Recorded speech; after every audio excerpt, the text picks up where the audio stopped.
సచివాలయానికి బీఆర్ఎస్ ఎమ్మెల్యేలు వెళ్లారు. రైతులు పండించిన వరి పంటకు బోనస్ 500 ఇవ్వాలని ప్రభుత్వాన్ని కోరారు ఎమ్మెల్యేలు.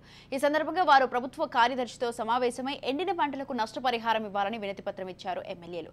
ఈ సందర్భంగా మాజీ మంత్రులు జగదీష్ రెడ్డి, సత్యవతి రాథోడ్, గంగుల కమలాకర్, ఎమ్మెల్యేలు వివేకానంద గౌడ్, పల్లా రాజేశ్వరరెడ్డి, ఎమ్మెల్సీ దండే విఠల్, మాజీ ఎమ్మెల్యే బాల్క సుమన్లకు వెళ్లారు.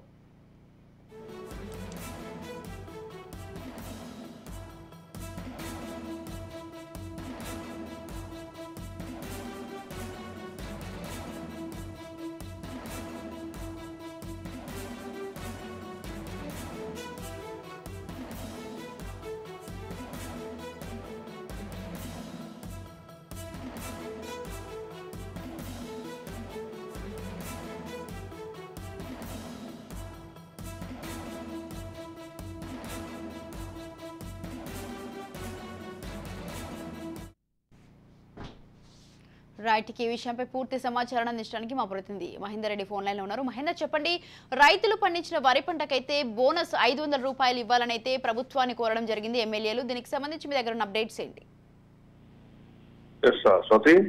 నేడు బీఆర్ఎస్ ఎమ్మెల్యేలంతా కూడా సెక్రటేరియట్ చేసుకున్నారు. గత కొన్నాళ్ళుగా పూర్తిగా అన్నదాత వెండగా ఒక ఉద్యమం బాట పట్టినట్టుగా కేసీఆర్ తెలిసినతో వారంతా కూడా ఇప్పటికే 2 జిల్లాల్లో అయినప్పటికీ మాజీ ముఖ్యమంత్రి కేసీఆర్ పర్యటించారు. ఇప్పుడు ఎమ్మెల్యేలు కూడా అదే బాట పడ్డారు. ఇంకొక ఎండలకు వేసిపోయిన పంటలకు రైతులకు అందుబాటులో ఉండాలి, రైతులకు పూర్తిగా న్యాయం జరగాలి అని ఒక రైతు ఎజెండాతో పార్లమెంట్ ఎన్నికల ముందు ఉన్న ప్రధాన అంశం ఇప్పుడు ఎండలు కూర్చున్న వేళ పంటలు ఎండిపోయిన పరిస్థితి. దీన్ని బీఆర్ఎస్ పార్టీ క్యాచ్ చేసుకుందామని ఇటు ప్రభుత్వాన్ని పైన ఎక్కువడానికి ఇప్పుడున్న ప్రధాన అస్త్రంగా భావించి వారంతా కూడా రైతు బాధ పడిన పరిస్థితి కనిపిస్తుంది. ఇక ఇటు ఉమ్మడి నల్గొండ జిల్లా వ్యాప్తంగా కలెక్టర్ ఇప్పటికే బీఆర్ఎస్ ఇచ్చారు. రైతులకు 25,000 నష్టపరిహారంతో పాటు 500 బోనస్ ఇవ్వాలని వారు డిమాండ్ చేస్తున్నారు.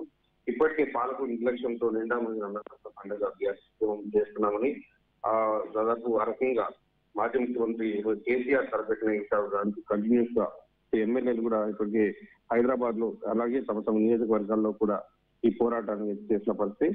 ఇప్పటికీ మరోవైపు ఎండిపోయిన పంటలకు ఇప్పుడున్న గత ప్రభుత్వం కారణం అంటూ సకాలంలో డ్యాంలలో నీళ్లు ఉంచక కాళేశ్వరం లాంటి ప్రాజెక్టుకు పగులు రాబట్టేలా చేసి ఇప్పుడు ఆ నిందలు కొత్తగా ఏర్పడినటువంటి ప్రభుత్వం పైన వేయడం అనేది దురదృష్టకరం అంటూ ఇటు ఇప్పటికీ కాంగ్రెస్ పార్టీ నేతలు కూడా చెప్తున్న పరిస్థితి. సో ఈ రెండింటి నేపథ్యంలో వైపు అన్నదాత అల్లాడుతుంటే ఈ 2 పార్టీలు కూడా రాజకీయం చేస్తున్నాయని ఇప్పుడు రాజకీయ విశ్లేషకులు కూడా మండిపడుతున్న విషయం. పార్లమెంట్ ఎన్నికల ముందు ఇలాంటివి తీసుకొచ్చి ప్రజలను అయోమయ దృష్టికి తీసుకొస్తున్నారు, కానీ ఎవరు కూడా న్యాయం చేయలేదని అంటున్నారు. మరి కాంగ్రెస్ పార్టీ మాత్రం మేము ఖచ్చితంగా ఆదుకుంటాం, దానికి సంబంధించిన ప్రణాళికలను సిద్ధం చేసుకుని చూస్తున్న పరిస్థితి. సో ఎమ్మెల్యేలు మాత్రం నేడు చీఫ్ సెక్రటరీకి ఇటు రైతులకు జరగాల్సిన న్యాయం చేయాలంటూ వినతి పత్రం అయితే ఇచ్చేందుకు సెక్రటరీ చేస్తున్నారు.